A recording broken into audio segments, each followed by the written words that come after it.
Alright guys, so I wanted to talk to you guys about my trip to Colorado Springs recently.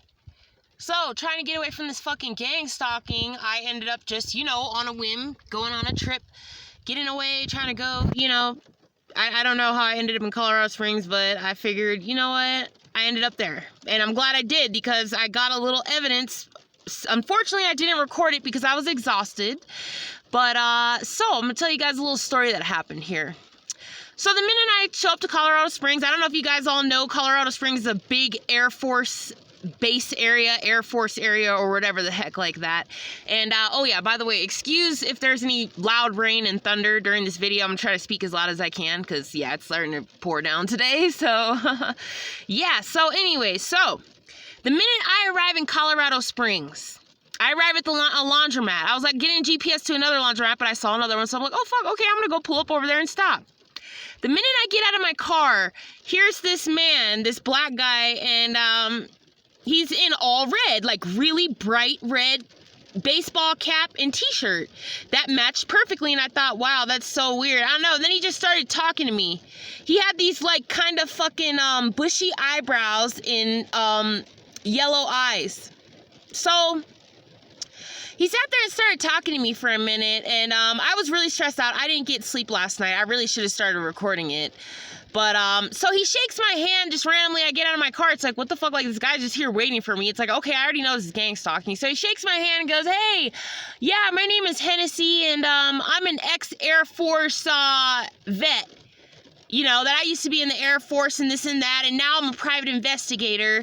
And, so I don't know, somehow I kind of ended up kind of telling him my situation. I was kind of crying exhausted because these motherfuckers were really working to deprive me of my sleep, so I was not on point. I should have really, at that point, once he told me his name was Hennessy, a fake-ass name, I should have, started recording it. But then he did kind of mention his real name and said, oh, it's something else, some other name or whatever, some shit like that. But, I don't remember what the name was. But anyways, he goes and says, oh, I'm a private investigator. He said, yeah, there's some girls in the Manitou Springs area, and there's this group of people, and they're working really hard to isolate these girls, and then they're working and, like, trafficking these girls, basically. Like, basically, he was basically trying to tell me, like, you know, how these motherfuckers try to send covert messages and stuff like that. Basically, like, oh, like, basically, your goal is you want to try to, basically I've been isolated, and their goal is they want to fucking try to traffic me, I guess. Maybe that's their goal, I don't know.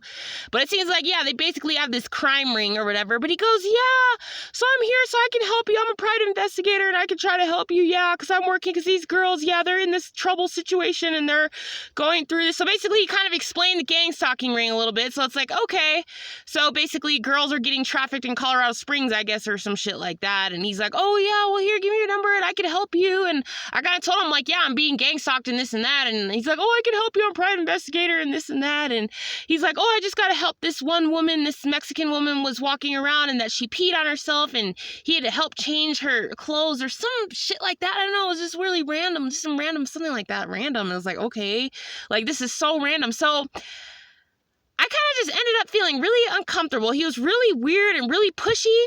Next thing he did, he started hugging me. And he like told me, oh, like, I told him, he's like, oh, do you have a boyfriend? I'm like, no, I don't have a boyfriend. He's like, I'm your boyfriend now. Now I'm your boyfriend. And, yeah, like, I can watch it. And I'm like, oh, no, sorry. I don't want you as my boyfriend. I don't want you. Like, no, I had to tell him straight up, like, I'm sorry. I'm not, no, like, or whatever. And so somehow I was exhausted. I ended up giving this guy my number. And I checked my phone the next day. I had 8 fucking voicemail messages, and he's like, what's your name? Like, what is it? And like, he just kept calling me over and over, leaving voicemail after voicemail. He's like, why don't you answer your phone? And you didn't pick up your phone, this and that. I was like, dude, this stuff is crazy, okay? This stuff is crazy. So that is the story of Hennessy in Colorado Springs, fucking weird nutcase, whatever. I just had to draw a picture. He had like a pot belly. I don't know if his eyes were yellow from cirrhosis of the liver, but I did write down this little cheat sheet here of how I'm starting to really notice these reptilians and interdimensional beings that are in human form. And from what I'm noticing, I'm not going to say that he's a Draco reptilian. It's a certain kind of reptilian that I'm noticing that black people, that when they're in like human form or whatever, that ones that are really are reptilian, I'm noticing that when they come in human form, they have really dark skin and these like glowing yellow eyes, like really dark. He had really dark skin and these yellow eyes, and the way his eyebrows were, that they were like these bushy, like it kind of reminded me of like Ganondorf. Like, I don't know, it just didn't look human to me. So he definitely was a non-human entity walking around in human form. Okay, and I'm gonna give you this quick cheat sheet also. If you want to know also if somebody's a reptilian, like just regular reptilians, people are reptilians that are in like, you know, if they're like different, they don't have to be white or whatever, it could be any race, but you'll notice that they'll have, if you notice like those age spots that people get, those brown age spots, like they'll usually get like wrinkles and different kind of brown spots. That's because they're really a reptile. Like their skin ages much differently. Like they get like, basically, like when you see certain skin stuff like on these people, like that's like their skin is really peeling in their reptilian form, but it looks different in human form. Okay, now when you're looking at an Archon, if you see an Archon that's in human form, you're gonna notice that they're gonna have like reddish skin, like a reddish skin hue, and but they're not blushing. Like, they're not blushing, but their skin will always remain like a reddish hue.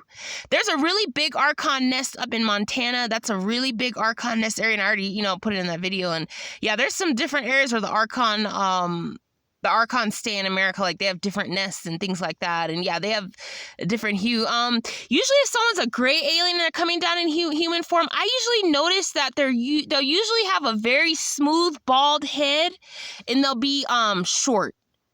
They'll usually be like shorter, or if it's a tall gray, they'll be, you know, maybe bald and tall, you know, or whatever. That's what I'm kind of noticing.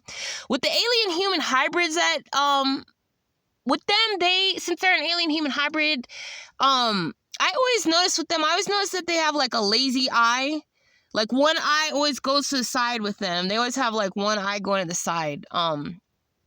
So far, this is so far the cheat sheet I have of when these people come into human form, what they look like in their human form. I'm going to try to get a more detailed list on this, but this so far is just what I, you know, wanted to put down and all that. But yeah, I really am noticing this with these reptilians that are black people. Yeah, they have this like yellow eyes and this like dark skin. It's so weird. So let me know what you guys think. And also know, yeah, if you do sense that somebody is an alien or another different being, or even another thing I'm also going to mention, yeah, I forgot to mention, if somebody's in a like other spirit, like the jinns and different spirits, like paranormal spirits, they'll usually be like really pale, like just no color, like ghostly like. So I forgot to write that one down, but yeah, so I just want to go ahead and just share this with you guys, and yeah, let me know what you guys think. I would love to know. Unfortunately, I didn't record. I really wish I would have recorded this encounter with this gang stalker. I really wish, but yeah, there's definitely a group of gang stalking in the Colorado Springs. It's real bad. There's just, yeah, there's like a big Air Force area, some shit like that. But yeah, all right, well, that concludes this video. Thank you guys so much for watching, and have a great day.